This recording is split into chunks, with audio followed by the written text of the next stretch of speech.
lot of people come to fire signs, they're so insecure, so exhausting. This is why fire signs don't like relationships, because we require so much. I am still an independent individual outside of you. I have things that I like that you don't like, and that is a beautiful thing. That way when we come together, we can share stories. But a lot of signs, like especially water and earth signs, they really like to be up under you, and us Sagittarius, we can't deal with that. We need freedom. So even when I'm in relationship, I still need to feel free in my relationship, free to be myself. Someone said you're quite something, fire signs. As an Aries, I crave independence. I had to learn to work as a team with my partner. Very good. I'm glad that you're working on it. As a Sagittarius stellium, I crave independence. Absolutely. I cannot be with a partner who doesn't have confidence, self-esteem, and who needs me to provide those things to them, or a sense of purpose outside of me. I can't do it, because no, it works best when you take care of you and I take care of me, and we come together and we share what's good with each other. Fire signs don't want to hold your hand. We don't want to baby you. We don't want you to be attached to us. We just need space. Okay, even though I'm a Sagittarius, like people that have a lot of fire signs in their chart, they scare me because I like it chilled, and a lot of you guys don't know what chilled is. I turn it up when I need to, but I don't want to live at this energy like here all the time. I like it here. And a lot of fire signs don't know how to stay here and bring it here when they need to. I have to be very picky about the type of fire signs I bring around me, because you guys can either bring out the worst in me or the best, like nothing in between, because some of you guys like don't have any modulation. It's really important for fire signs that they be in a relationship with people who are self-sufficient, because fire signs don't do well with codependency. I'm not your mother, okay? I don't want to be your mother. I'm not your father. I don't want to be your father. I'm not your everything, and I should never be your everything. You need to have things going on in your life beyond me, because I will have things going on in my life beyond you. And I don't need you to try to guilt trip me about me having a life outside of you, because my idea of love does not require me to disregard my humanity in favor of togetherness. We don't want to feel attached to you. We need you to have an identity that is separate from our identity. Because one thing I don't like are people who lose themselves in relationship. It's like, don't you realize God has a purpose for your life and your life alone? And that your marriage is just a part of that purpose. It's not your sole purpose in life. That's a whole nother thing. How do you feel about earth signs? I find them traditional. Because I have a Capricorn moon, I love earth signs. And I love how traditional they are. Tradition brings stability to my world. You know, I'm also a Capricorn stellium, so I have equally as much fire as I have earth. So I get along really well with earthy people. Fiery people, though, I will admit, you guys scare me. And I think that's why I like water, is because they can modulate me. So when my fire is too strong, they can cool it off. And because I'm earthy on the other end, they can also water my soil so I can grow. That's another thing about being a fire sign. People come and they get a taste and they don't want to leave us alone. Like, please go somewhere.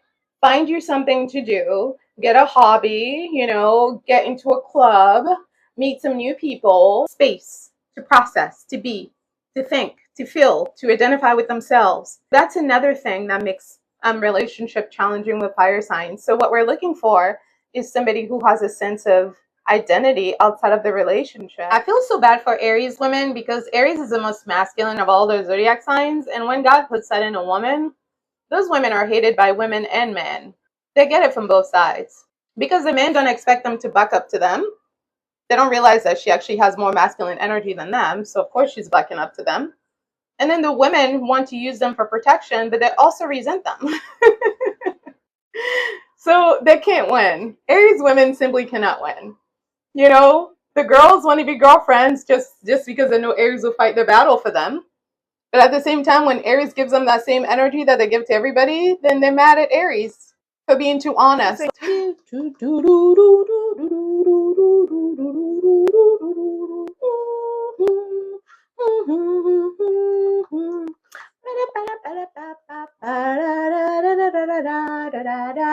What does it mean if your sun is in his moon and vice versa?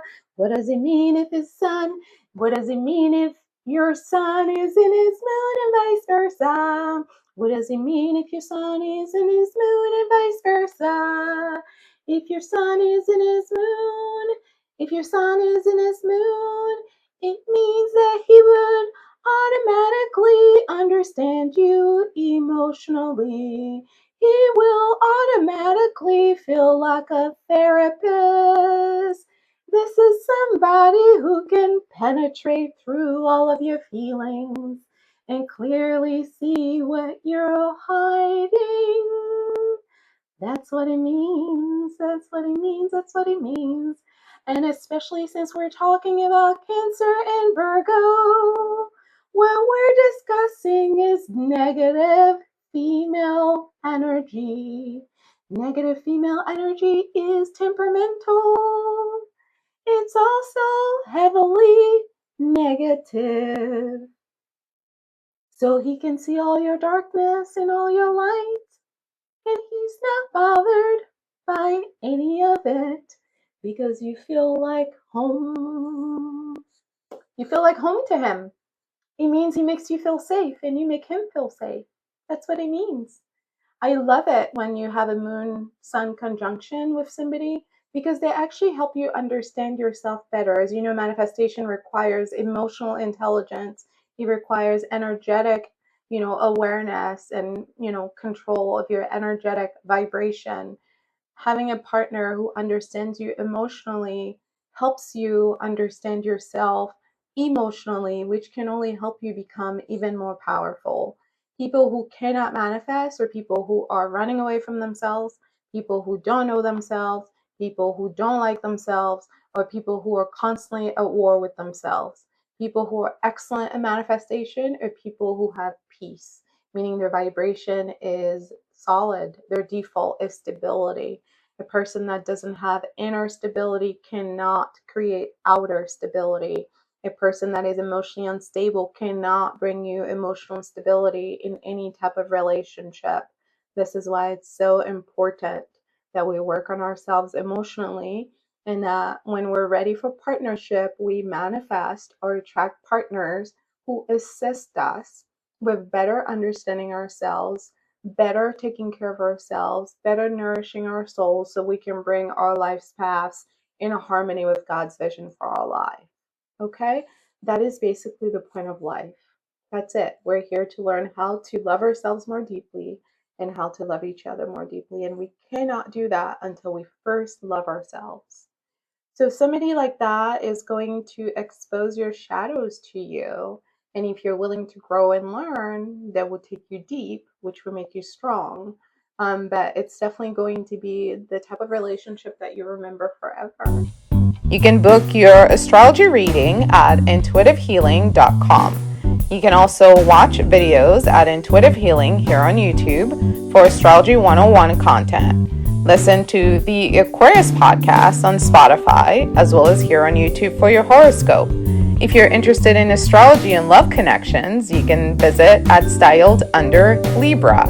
And of course, for health and wellness and holistic healing, visit at Styled Under Virgo for all of your astrology content. Thanks so much for watching.